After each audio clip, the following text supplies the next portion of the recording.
Hi hello வணக்கம் and welcome back to இனி ஒரு புது வீடியோ. இந்த வீடியோவில் நீங்கள் பார்க்க போகிறது என்ன அப்படின்னு சொல்லி பார்த்தீங்க அப்படின்னா டிஎன்ஏ 2024 இன்ஜினியரிங் கவுன்சிலிங்கான choice list preparation and also college allotment எப்படி ஆக போகுது அப்படின்றத நான் டீட்டெயிலாக இந்த வீடியோவில் சொல்ல போகிறேன். ஸோ வீடியோ முழுமைக்கு பாருங்கள், ஸ்கிப் பண்ணாமல் பாருங்கள். வீடியோக்குள்ள போகிறதுக்கு நீங்கள் இது வரைக்கும் நம்ம சேனல் சப்ஸ்கிரைப் பண்ணலாம், மறக்காம கீழே இருக்க சப்ஸ்கிரைப் பண்ணி கிளிக் பண்ணி சப்ஸ்கிரைப் பண்ணிக்கோங்க. வாங்க வீடியோக்குள்ளே போகலாம். அண்ட் இந்த வீடியோ அப்படின்றது உங்களுடைய வாழ்க்கையவே சேஞ்ச் பண்ணக்கூடிய ஒரு வீடியோ அப்படின்னு தான் நான் சொல்லுவேன். மிக மிக மிக மிக முக்கியமான ஒரு வீடியோ.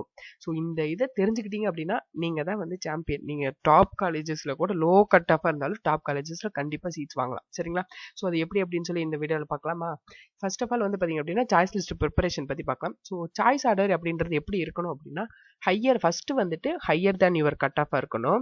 அடுத்ததா வந்துட்டு நியரஸ்ட் யுவர் கட் ஆஃப், அடுத்தது வந்து less than your cut off அப்படி இருக்கணும். எக்ஸாம்பிள் 170 கட் ஆஃப் எடுத்துக்கிறீங்க அப்படின்னா உங்களுக்கு மேலே இருக்கக்கூடியதெல்லாம் 180 190 அந்த ரேஞ்ச் 185 அந்த ரேஞ்சில் இருக்கக்கூடிய காலேஜஸ்ல வச்சிருங்க. அடுத்தது வந்து பார்த்தீங்க அப்படின்னா 170 அந்த ரேஞ்சில் இருக்கக்கூடிய காலேஜஸ், தென் 150 160 அந்த ரேஞ்சஸில் இருக்கக்கூடிய காலேஜஸ். இப்படி தான் வந்து உங்களோட ப்ரியாரிட்டி இருக்கணும். இப்போ எக்ஸாம்பிளுக்கு நான் இங்கே எடுத்து சொல்லியிருக்கேன் இல்லையா, அதாவது 170 கட் ஆஃப், நான் ஒரு எக்ஸாம்பிளுக்காக தான் சொல்கிறேன். 170 அப்படின்றது ஒரு கட் ஆஃப். ஸோ அந்த கட் ஆஃப் இப்போ வந்து பார்த்தீங்க அப்படின்னா கேபிஆர், கொங்கு, பிஐடி இது மூணும் ஷுவராக கிடைக்கும் இந்த 170க்கு. ஸோ மேலே இருக்கக்கூடியதெல்லாம் வந்து பாருங்க டாப் காலேஜஸ், அதாவது ஹையர் தேன் அவங்க கட் ஆஃப். இதெல்லாம் வந்து பார்த்தீங்க அப்படின்னா பிஎஸ்ஜி, சிஐடி, ஜிசிடி அப்படின்றதுலாம் வந்து 180 190 அந்த கட் ஆஃப் தான் தேவைப்படுது. ஹிந்துஸ்தான் கற்பகம் அப்படின்றது 160 150 அந்த ரேஞ்சஸில் இருக்கக்கூடிய காலேஜஸ். ஸோ இங்கே எப்படி அரேஞ்ச் பண்ணியிருக்காங்க, நான் சொன்ன இது அப்படியே தெளிவாக அரேஞ்ச் பண்ணியிருப்பாங்க பாருங்க. ஃபர்ஸ்ட் வந்துட்டு higher than cut off, then nearest your cut off, then less than your cut off அப்படி தான் வந்து அரேஞ்ச் பண்ணியிருக்காங்க. ஸோ இப்படி தான் அரேஞ்ச் பண்ணணும். உங்களுடைய சாய்ஸ் ஆர்டர் அப்படின்றது இப்படி தான் இருக்கணும். சாய்ஸ் லிஸ்ட் நீங்கள் இப்படி தான் பே பண்ணணும், அதாவது ப்ரிப்பேர் பண்ணும். சரிங்களா? இப்போ நம்மளுடைய சேனல் சார்பா டிஎன்ஏ ரவுண்ட் 1 ரவுண்ட் 2 நம்ம சாய்ஸ் லிஸ்ட் கொடுத்துருக்கோம் இல்லையா, அதில் வந்து பார்த்தீங்க அப்படின்னா கிட்டத்தட்ட ஒரு 80 காலேஜஸ் அப்படி இருக்கு அப்படின்னா அந்த 80 காலேஜஸ் நீங்கள் எடுத்து எழுதிட்டு ஃபர்ஸ்ட் காலம்ல காலேஜ் கோடு, தென் அதோடைய நேம், உங்களுக்கு என்னென்ன டிபார்ட்மெண்ட்ஸ் வேணும், இப்போ என்னென்ன பிரான்ச்சஸ் வேணும், சிஎஸ்சி, இசிஇ, ஐடி, ஏடிஎஸ்சி, ஏஎம்எல் இது மாதிரி 5 வேணும் அப்படின்னா 5 ஷஃபிள் ஆகி வேணும் அப்படின்னா சைபர் செக்யூரிட்டியில் இருக்கு. ஸோ அது மாதிரி வேணும் அப்படின்னா எத்தனை வேணுமோ அத்தனை காலம்ஸை செப்பரேட் பண்ணிக்கோங்க. அதோடைய ப்ரீவியஸ் இயர் கட் ஆஃப் என்னவோ அந்த க்ளோசிங் கட் ஆஃப் எடுத்துக்கோங்க.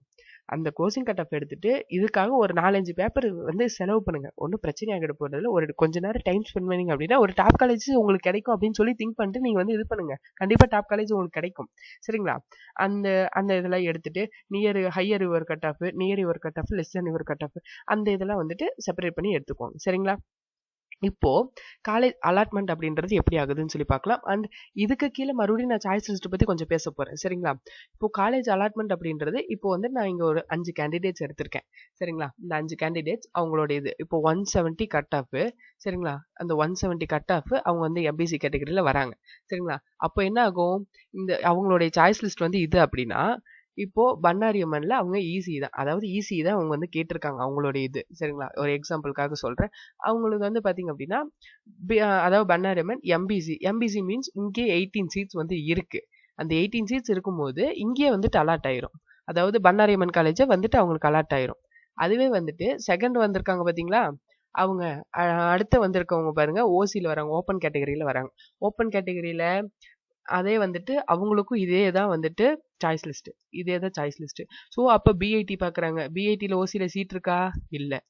அடுத்தது வந்து பாருங்க உங்களுக்கு எங்கே இருக்கு, அடுத்தது வந்துட்டு உங்களுக்கு வந்துட்டு ஹிந்துஸ்தான் கிடையாது இங்கே. அடுத்தது பிஐடியில் பார்க்குறாங்க, சீட் இல்லை. அடுத்து கொங்கு இன்ஜினியரிங் காலேஜ் பார்க்குறாங்க, அதுலேயும் ஓசியில் சீட் கிடையாது. அடுத்தது வந்துட்டு கற்பகம் பார்க்குறாங்க, கற்பகத்துலேயும் ஓசியில் சீட் கிடையாது. தென் ஹிந்துஸ்தான் வராங்க, ஹிந்துஸ்தானில் 19 சீட்ஸ் இருக்கு, ஓசிலே இருக்கு. அப்போ ஓசிலே வந்துட்டு அவங்க சீட் அலாட் ஆயிரும். இதுவே பண்ணாரி அம்மன் வந்துட்டு முன்னாடி ஈஸி அலாட் ஆச்சு இல்லையா, அவங்களுக்கு இங்கே ஓசியில் தான் ஃபர்ஸ்ட் பார்க்கும். யாராக இருந்தாலும் சரி ஓசியில் தான் ஃபர்ஸ்ட் பார்க்கும், எந்த கம்யூனிட்டியாக இருந்தாலுமே ஓசி மட்டும்தான், ஓசி மட்டும் பார்க்கும். அதுவே இப்போ பிசி, எம்பிசி, பிசிஎம் இவங்கெல்லாம் இருக்காங்கன்னா ஃபர்ஸ்ட் ஓசி பார்க்கும், தென் அவங்க பிசிஎம் இருந்தால் பிசிஎம் பார்க்கும், அல்லது பிசியா இருந்தாங்கன்னா பிசி பார்க்கும். ஓசி பார்த்ததுக்கு அப்புறம் அடுத்து பிசி பார்க்கும். சரிங்களா? இப்போ அவங்களுக்கு என்ன இதுல அலாட் ஆகும், இந்துஸ்தான்ல அலாட் ஆயிரும் செகண்ட்ல இருக்கவங்க. ஒரு எக்ஸாம்பிளுக்கு அடுத்ததா தேர்ட்ல இருக்கவங்க பாருங்க பிசியில் வராங்க, அவங்களுக்கு அதே ஈஸி தான் வேணும். அவங்களுடைய இது வந்துட்டு எப்படி இருக்கு அப்படின்னா, சப்போஸ் அவங்களுடைய இது வந்துட்டு இந்த இதுல இருக்கு அப்படின்னா, அதாவது செகண்ட் இங்க இருக்கு இல்லையா, இதுல இருக்கு அப்படின்னா பிஐடி அடுத்த கற்பகம். பிஐடியில் பாருங்க பிசியில் சீட்ஸ் கிடையாது. அடுத்தது எங்க போகும், ஓசியில் பார்க்குறாங்க ஃபர்ஸ்ட், ஓசியில் சீட் இல்லை, அதனால பிசியில் பார்க்குறாங்க, பிசியில் சீட் இல்லை. அடுத்தது அவங்க கொடுத்துருக்கிறது கற்பகம் கொடுத்துருக்கு, கற்பகம் ஓசியில் பார்க்குறாங்க, சீட் இல்லை. அடுத்து பிசியில் பார்க்குறாங்க, 8 சீட்ஸ் இருக்குது, ஸோ சீட் இங்கே அலாட் ஆயிரும். சரிங்களா? இப்படி தான் வந்துட்டு உங்களுக்கான காலேஜ் அலாட்மெண்ட் அப்படின்றது ஆகும். நான் தெளிவாக உங்களுக்கு புரிய வைக்கிறேன்னு சொல்லி நினைக்கிறேன். சரிங்களா? அண்டு இதே மாதிரி ப்ரொசீஜர்ஸ் தான் வந்து கண்டினியூஸாக ஃபாலோ ஆகும். சரிங்களா? அதுவே வந்துட்டு கீழே இருக்கக்கூடிய கேண்டிடேட்ஸ் அப்படிதான். இதுவே கொங்கு மேலே போட்டிருக்காங்க அப்படின்னா கொங்குல பார்க்கும். கொங்கு இன்ஜினியரிங் காலேஜ் பார்க்கும்போது உங்களுக்கு ஓசியில் சீட் கிடையாது. அதுவே பிசியில் 32 சீட்ஸ் இருக்குது. அந்த 32 சீட்ஸில் ஒரு சீட் அலாட் ஆகி இது வந்துடும். இதுவும் மேலே ஷஃபிள் பண்ணி போட்டிருந்தீங்க அப்படின்னா. சரிங்களா? புரியுதா உங்களுக்கு? இது வந்துட்டு இப்படி தான் அலாட் ஆகுது. காலேஜ் இப்போ எப்படி அலாட் ஆகுது அப்படின்றத பார்த்துருப்பீங்கன்னு சொல்லி நினைக்கிறேன். இதுவே வந்துட்டு எஸ்சி அப்படின்னு சொல்லி அந்த கம்யூனிட்டியாக இருந்துச்சு அப்படின்னா சீட் அலாட் ஆகுறது ஃபர்ஸ்ட் பாருங்க, ஓசி பார்க்கும். ஹிந்துஸ்தானா இருக்கா, ஹிந்துஸ்தான் மீன்ஸ் ஓசி பார்க்குது, சீட் இங்கே இருக்கு, அப்போ இங்கே அலாட் ஆயிரும். ஆர்எல்ஸ் இங்கே கற்பகமாக இருந்துச்சுன்னா கற்பகத்தில் இங்கே ஓசியில் சீட் இல்லை, தென் அடுத்து எங்கே போகும், அவங்களுடைய கம்யூனிட்டி எதுவோ அந்த கம்யூனிட்டிக்கு உள்ளே போயிடும். புரியுதுங்களா? இப்படி தான் வந்துட்டு உங்களுக்கு வந்து சீட் அலாட்மெண்ட் அப்படின்றது நடக்கும். சரி, இப்போ நான் இந்த 3 இது வந்து இங்கே கொடுத்துருக்கேன் இல்லையா, இந்த 3 இதாக பிரித்து கொடுத்துருக்கேன் இல்லையா, இந்த 3மே வந்து 4 காலேஜ் தான் திரும்ப திரும்ப ஷஃபிள் பண்ணி கொடுத்துருக்கேன். இதில் என்னன்னா இப்போ 170 இவங்களுக்கு ஈஸியாக வந்துட்டு பிஐடி கிடைச்சிரும்னு தெரியும். And also top most colleges இது எல்லாமே. இது வருங்க டாப் காலேஜஸ். அண்ட் ஆல்சோ இது வந்துட்டு அதுக்கு கீழே இருக்கக்கூடியது கொஞ்சம் இது. சரிங்களா? டயர் 2 காலேஜஸ் அப்படின்னு சொல்லலாம். ஸோ அதாவது இப்படி தான் வந்துட்டு இதுதான் வந்துட்டு ஒரு பர்ஃபெக்டான ஒரு சாய்ஸ் லிஸ்ட் அப்படின்னா நான் இதை தான் சொல்வேன். சரிங்களா? ஏன்னா கரெக்டான ஆர்டரில் கொடுத்துருக்காங்க. இது பாருங்களேன், பிஐடி கொடுத்துருக்காங்க, தென் கற்பகம் கொடுத்துருக்காங்க, அடுத்ததாக கொங்கு கொடுத்துருக்காங்க. ஸோ இந்த கொங்கு அப்படின்றது முன்னாடி இருந்துச்சு அப்படின்னா இது வந்துட்டு ஒரு கரெக்டான ஒரு சாய்ஸ் லிஸ்ட் அப்படின்னு சொல்லலாம். டாப் காலேஜஸ் ஃபர்ஸ்ட் கொடுக்கணும், அதுக்கப்புறம் தான் அதோடைய பர்ஃபார்மன்ஸ் கீழே குறைய அடுத்த காலேஜஸ் அடுத்த லெவலில் இருக்கக்கூடிய காலேஜஸ்லாம் கொடுக்கணும். இதுவே இங்கே பாருங்களேன், எடுத்தோடனே வந்துட்டு டயர் 2 காலேஜஸ் கொடுத்துட்டு கடைசியாக போக போக டயர் 1 காலேஜஸ் கொடுத்துருக்காங்க. அதுவே இவங்க வந்துட்டு பிஐடி மேலே போட்டிருந்தாங்க, கொங்கு மேலே போட்டிருந்தாங்க அப்படின்னா கண்டிப்பாக அவங்களுக்கு அதில் சீட் கிடைச்சிருக்கும். இல்லை அப்படின்றனால தான் இப்போ அவங்களுக்கு எடுத்தோடனே ஹிந்துஸ்தானில் சீட் இருந்தோடனே தானே கிடைச்சிருச்சு.